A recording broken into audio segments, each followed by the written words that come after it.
aromamari.com നല്ലൊരു വരനെ കണ്ടു. നമുക്കൊന്ന് നോക്കിയാലോ?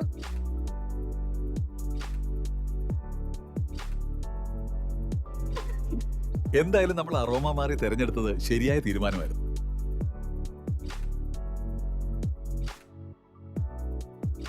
aromamary.com വെബ്സൈറ്റ് ആൻഡ് മൊബൈൽ ആപ്ലിക്കേഷനിലൂടെ ജീവിത പങ്കാളിയെ കണ്ടെത്തൂ. രജിസ്ട്രേഷൻ തികച്ചും സൗജന്യം.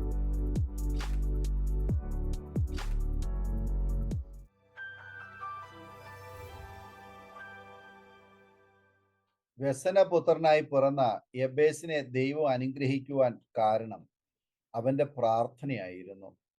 യബേസിലൂടെ അവന്റെ സ്ഥലം യബേസ് എന്നറിയപ്പെട്ടു.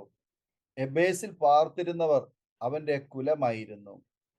അവർ ജ്ഞാനത്തിൽ സമ്പന്നരായി പ്രാർത്ഥിക്കുന്നവന്റെ തലമുറയെ ദൈവം അനുഗ്രഹിക്കുന്നു.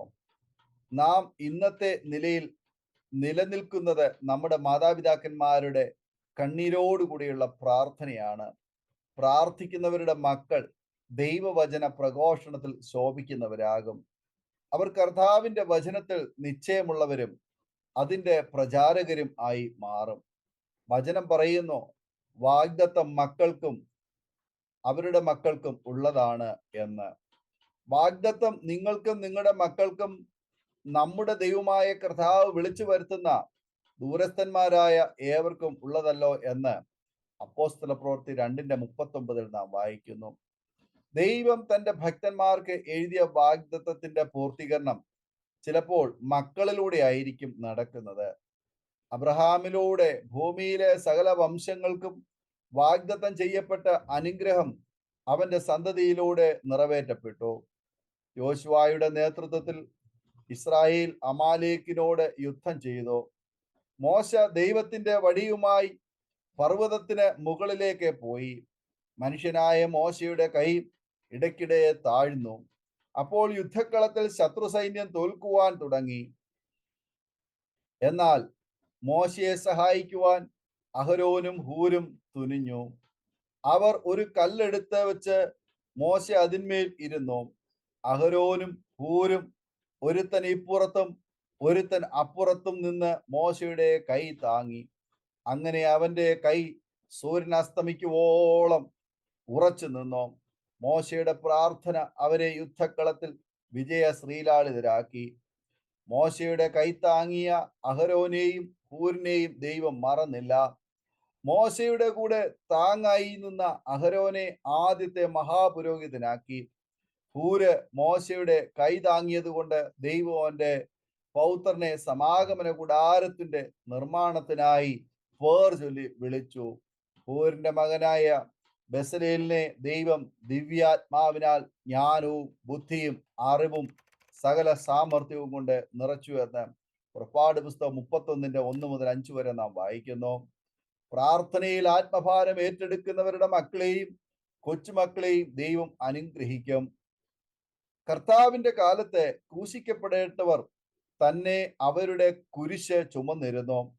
അങ്ങനെ യേശു തന്നെ ക്രൂശിക്കുവാനുള്ള കുരിശ് വഹിച്ചുകൊണ്ട് മുന്നോട്ട് നീങ്ങി.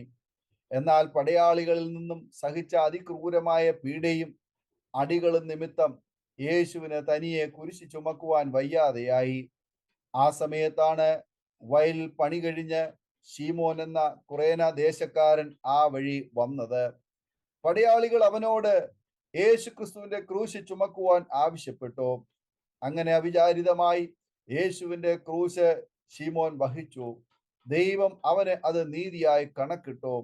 അതുകൊണ്ട് അവന്റെ മക്കൾ കർത്താവിൽ അനുഗ്രഹിക്കപ്പെട്ടു.